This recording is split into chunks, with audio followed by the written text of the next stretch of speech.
తిరుమల తిరుపతి దేవస్థానం మీద ఆవిడ దోచుకొని తింటుంది. అదేవిధంగా గ్రావెల్ దోచుకు తింటుంది. ఇసుక దోచుకొని తింటుంది. గ్రానైట్ వ్యాపారాల దగ్గర వాటాలు పెట్టింది. భూ అక్రమాలు చేసింది. భూ కబ్జాలు చేసింది ఆవిడ.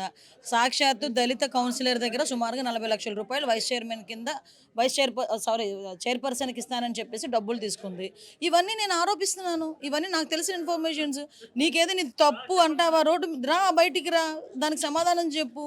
లేకపోతే ఎంక్వైరీ చేయమని చెప్పి డిమాండ్ చెయ్యు. నువ్వు మంత్రివి కదా!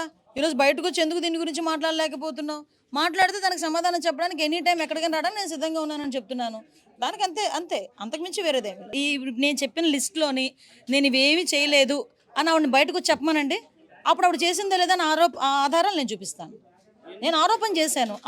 ఆవిడ వచ్చి బయటకొచ్చి అది నిజమా కాదా చెప్పాలి. ఆవిడ నిజం కాదు అని చెప్పిందనుకోండి, అవి నిజం అది నేను ఆధారాలు చూపిస్తాను. నా నియోజకవర్గ ప్రజలు కానీ రాష్ట్రంలో ఎక్కడి నుంచి నా ఇంటికి వచ్చినా నాకు మెసేజ్ చేసినా నేను అందరికీ సాయం చేసిందే తప్ప ఎవరి దగ్గర చెయ్యి చాచలేదనేది అటు ఇండస్ట్రీలో ఇటు పొలిటికల్ తెలుగుదేశంలో నేను ఉన్నప్పుడు కానీ ఇప్పుడైనా ఎవరినైనా అడగండి. ఆ మాట నాకు ఎప్పుడు కూడా ఆ రిమార్క్ లేదు.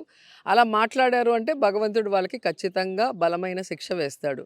అండ్ దీని మీద కూడా నేను ఖచ్చితంగా ప్రైవేట్ కేసు వేస్తాను.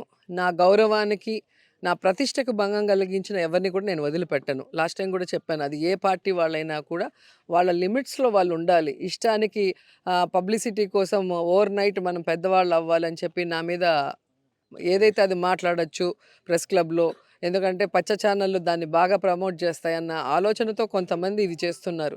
అది కూడా మీరు చూస్తే ఎలక్షన్ టైంని చూసుకొని వీళ్ళందరినీ ఎవరు మాట్లాడిస్తున్నారో నా నియోజకవర్గ ప్రజలకు తెలుసు, జిల్లా ప్రజలకు తెలుసు. కాబట్టి ఎవరెవరు మాట్లాడుతున్నారో వాళ్ళందరి నోర్లు 2024 తర్వాత మూతపడతాయి. ఎందుకంటే ఈరోజు మేము చేసే డెవలప్మెంట్ కానీ మేము చేసే సంక్షేమం కానీ మేము ప్రజలకు 24 గంటల అందుబాటులో ఉండి ఎంత ఖర్చు పెడుతున్నామో ప్రజలకి తెలుసు. నా ఇంటికి వచ్చే నాయకులకి కార్యకర్తలకు తెలుసు.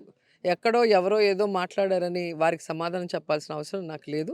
ఖచ్చితంగా భగవంతుడే వాళ్ళకి సమాధానం చెప్తాడు.